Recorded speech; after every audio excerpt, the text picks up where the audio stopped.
32장 이 분열된 사람은 누구인가? 3부 로마서 7장 14절부터 25절 말씀. 우리가 율법은 신령한 줄 알거니와 나는 육신에 속하여 제 아래에 팔렸도다. 내가 행하는 것을 내가 알지 못하노니 곧 내가 원하는 것은 행하지 아니하고 도리어 미워하는 것을 행함이라. 만일 내가 원하지 아니하는 그것을 행하면 내가 이로써 율법이 선한 것을 시인하노니 이제는 그것을 행하는 자가 내가 아니요 내 속에 거하는 죄니라. 내 속 곧 내 육신에 선한 것이 거하지 아니한 줄을 아노니 원함은 내게 있으나 선을 행하는 것은 없노라.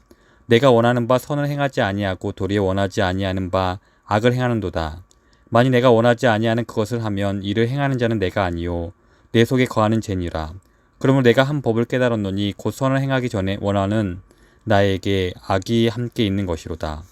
내 속사람으로는 하나님의 법을 즐거워하되 내 지체 속에서 한 다른 법이 내 마음의 법과 싸워 내 지체 속에 있는 죄의 법으로 나를 사로잡는 것을 보는도다. 오호라 나는 곤고한 사람이로다. 이 사망의 몸에서 누가 나를 건져내랴. 우리 주 예수 그리스도로 말미암아 하나님께 감사하리로다. 그런즉 내 자신이 마음으로는 하나님의 법을 육신으로는 죄의 법을 섬기노라. 지난주 설교에서 로마서 7장 14절에서 25절은 잘못된 반대 의견, 말하자면 바울이 하나님의 율법을 그리스도인의 삶에서 원흉으로 만든다는, 그래서는 안 되는데 주장으로부터 율법을 변론하기 위해 쓴 것이라 말씀드렸습니다. 다른 말로 하면 누군가 바울에게 이렇게 말한 것과 같습니다. 당신은 지금 사람들에게 율법에 대해 죽어야 한다 혹은 율법에서 벗어나야 한다고 말하고 있어. 하지만 그렇게 율법을 공격한 결과가 어떤지 보시오. 사람들은 하고 싶지 않은 일을 하고 하고 싶은 일을 하지 않게 되었소. 바울 선생, 당신이 그리스도인으로서 문제가 뭔지 아시오? 당신은 마땅히 율법을 존중해야 함에도 율법을 존중하지 않는다는 거요. 실제로 당신은 그리스도인들에게 율법 아래 있지 않다고 말하고 있어. 따라서 율법을 마치 죄와 질병인장 다루고 있어. 하지만 그렇게 해서 당신이 얻는 게 뭐요? 그래서 바울은 로마서 7장 14절에서 25절에서 이를 반박하는 세 가지 주장을 펼칩니다. 로마서 7장에서 바울이 주장하는 것. 먼저 바울은 하나님의 율법이 선하며 신령하다고 주장합니다. 로마서 7장 14절 전반부 우리가 율법은 신령한 줄 알거니와 로마서 7장 16절 후반부 내가 이로써 율법이 선한 것을 시인하노니 로마서 7장 22절 내 속사람으로는 하나님의 법을 즐거워하되 로마서 7장 25절 후반부 내 자신이 마음으로는 하나님의 법을 섬기노라. 따라서 바울의 가르침이 율법을 죄와 죽음으로 만든다는 잘못된 주장과 달리 바울은 율법을 변호하고 있습니다. 두 번째로 바울은 그리스도인들이 완전하지 못하고 그리스도인들이 다달아야 할 최고 기준치에 미치지 못하는 이유를 설명하면서 내주하는 죄라고 부르는 실체가 있다고 주장합니다. 로마서 7장 17절 이제는 그것을 행하는 자가 내가 아니요 내 속에 거하는 죄니라. 로마서 7장 20절 만일 내가 원하지 아니하는 그것을 하면 이를 행하는 자는 내가 아니요 내 속에 거하는 죄니라. 바울은 한편으로는 율법이 선하다 주장하고 또 한편으로는 내주하는 죄가 그리스도인의 삶에서 원흉이라고 주장합니다. 세 번째로 바울은 자신이 진짜 그리스도인임을 주장합니다.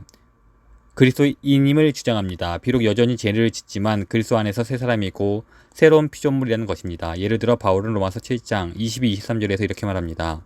내 속사람으로는 하나님의 법을 즐거워하되 내 지체 속에서 한 다른 법이 내 마음의 법과 싸워 내 지체 속에 있는 죄의 법으로 나를 사로잡는 것을 보는도다. 즉 나는 변했습니다. 내 안에는 하나님을 향한 새로운 영적 감각이 생겼고 그분의 법이 있습니다. 나는 그리스도인입니다. 라고 말합니다. 이 분열된 사람은 누구인가? 오늘 본문에서 가장 논란이 되는 문제를 다루겠습니다. 이 분열된 사람은 그리스도인입니까? 그리스도 안에 있는 새로운 피조물입니까? 그리스도를 구주요, 주로 믿어서 그 마음에 성령이 내주하는 사람입니까? 지난주에 저는 이 질문에 대해 그렇다고 대답하면서 그 이유를 오늘 말씀드리겠다고 했습니다. 로마서 7장 14절에서 25절에서 바울이 서술한 경험은 회심 이전의 경험이 아니라 혹은 그리스도인이 회심 이전의 경험을 회상하는 방식이 아니라 그리스도인으로서의 경험이라고 제가 믿는 이유는 무엇일까요? 사람들을 구하는 데 실질적으로 영향을 준다. 이것이 중요한 이유 중 하나는 완전주의라는 파괴적인 절망으로부터 사람들을 구하는 데 매우 실제적인 도움을 주기 때문입니다. 지난주에 J.I. 패커의 이야기를 했습니다. 내주하는 죄에 대한 존 오웬의 분명한 가르침을 통해 회심을 경험한 후 패커는 자살 충동에서 벗어날 수 있었다고 했습니다. 오웬의 책은 로마서 7장 21절을 기반으로 합니다. 믿음과 삶을 향한 하나님의 기준을 모두 거부할 때에도 절망이 찾아옵니다. 또 완전주의적 기준을 내세울 때도 절망이 찾아옵니다. 이런 완전주의는 진정한 신자라면 삶에서 죄를 짓지 않아야 한다고 주장합니다.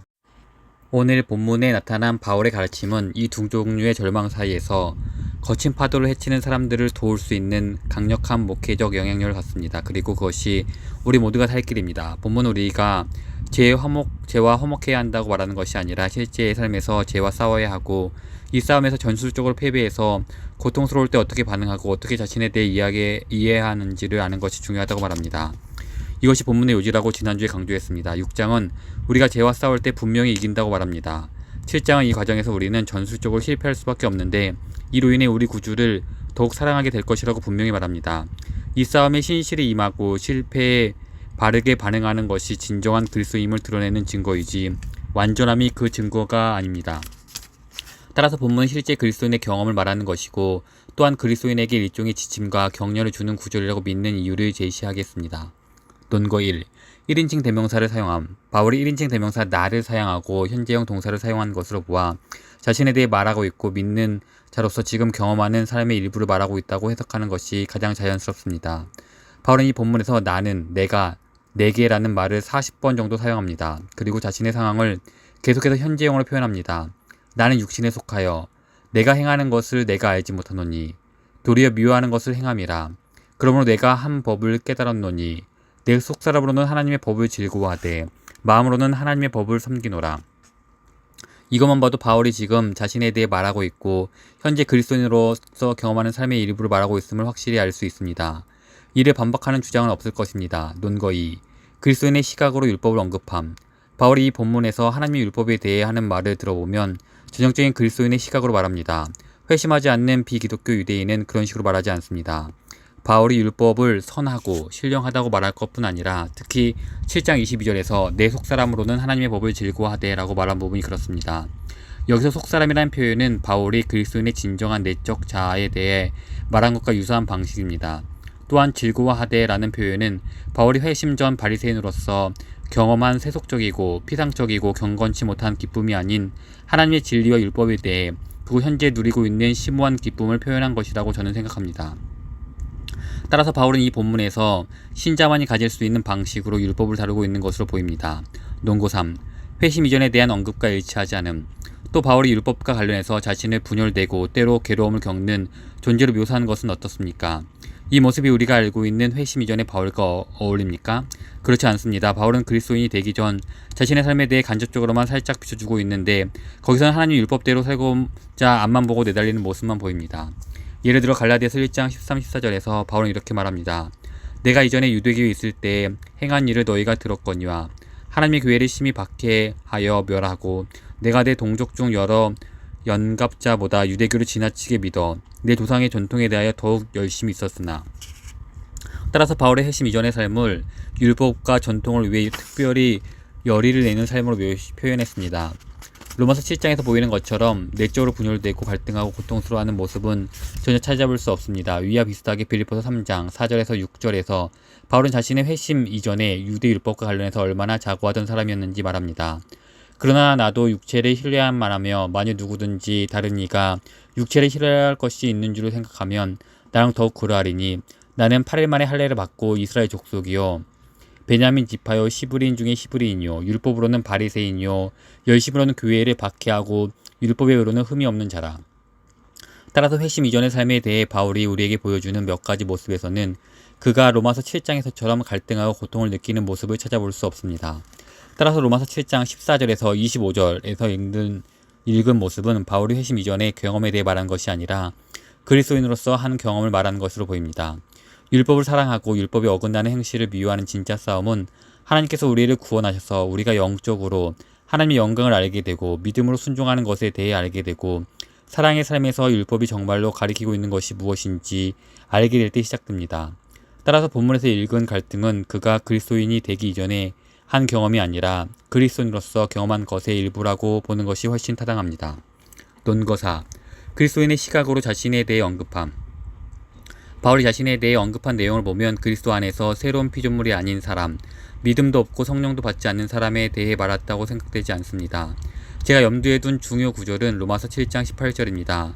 내 속, 곧 내 육신에 선한 것이 거하지 아니하는 줄을 아노니. 이 말 속에서 두 가지를 발견하게 됩니다. 하나는 자기 자신에 대해 절망적인 평가를 하고 있다는 점입니다. 내 안에 선한 것이 거하지 아니하는 줄을 아노니. 자신은 율법 앞에서 흠이 없다고 말했던 확신에 찬 회심이 좀 바울의 말처럼 들리지 않습니다. 오직 은혜로 구원받았음을 알고 죄와 허물로 죽은 존재였음을 알고 의인은 없나니 하나도 없음을 아는 상한 심령을 소유한 사람이 할 수 있는 말입니다. 하지만 이런 질문이 생길 수 있습니다. 바울이 그리스도인이고 그리스도 안에서 새로운 피조물이라면 내 안에 선한 것이 없다고 말할 수 있습니까? 믿음을 통해 바울 안에 거하시는 그리스도와 성령은 어떻게 됩니까? 아마 바울은 이렇게 답할 것입니다. 바로 그래서 제 말에 단서를 붙였습니다. 내 안에 선한 것이 없음을 안다고 말하면서 저는 내 육신이라는 단서를 붙였습니다. 이 구절에서 두 번째로 발견하게 되는 점입니다. 만일 바울이 그리스도인으로서 그리스도인이 되기 이전의 삶을 평가한 말이라면 이런 단서를 붙이지 않았을 것입니다. 오직 그리스도인만이 육신 이상이 됩니다. 그리스도를 믿는 사람만이 다시 태어나 새로운 본성을 갖게 되고 성령이 그 안에 거하시게 됩니다. 이런 일이 일어나기 전에 우리는 그저 육신일 뿐입니다. 그게 전부입니다. 그저 인간일 뿐입니다. 예수님은 요한복음 3장 6절에서 육으로 난 것은 육이요라고 말씀하셨습니다. 다시 태어났을 때만 나는 육신 이상이다. 내게는 성령이 계신다. 나는 이제 새로운 피조물이다 라고 말할 수 있습니다.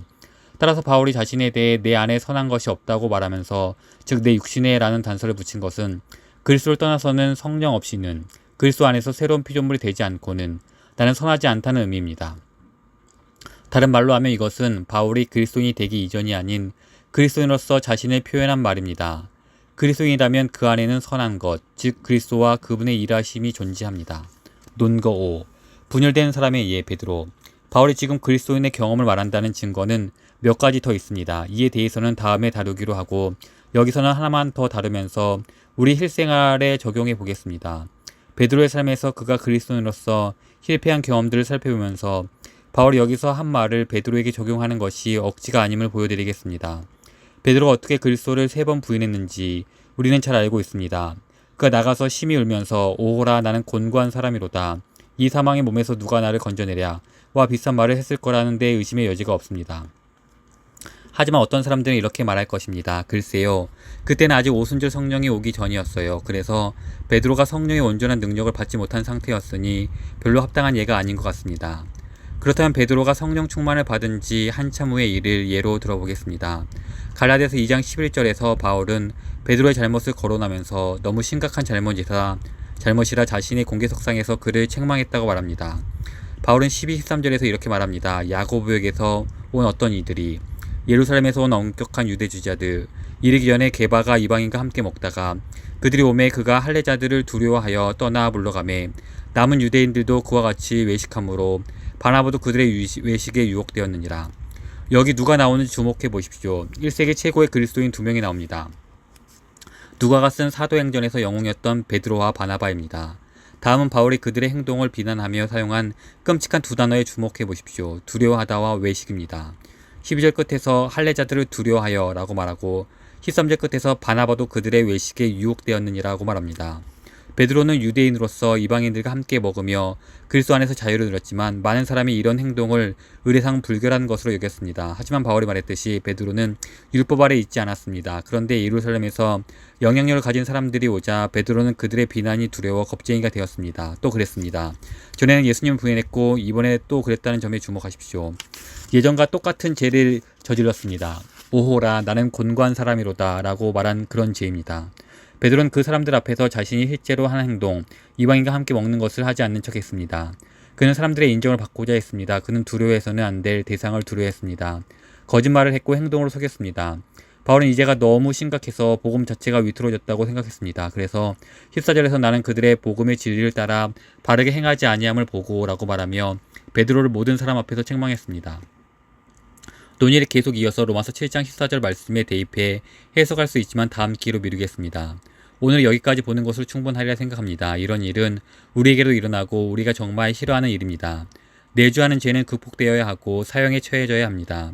하지만 때로 이 죄가 우리를 사로잡아 무슨 일이 일어났는지 깨닫기도 전에 우리를 종으로 삼아버립니다.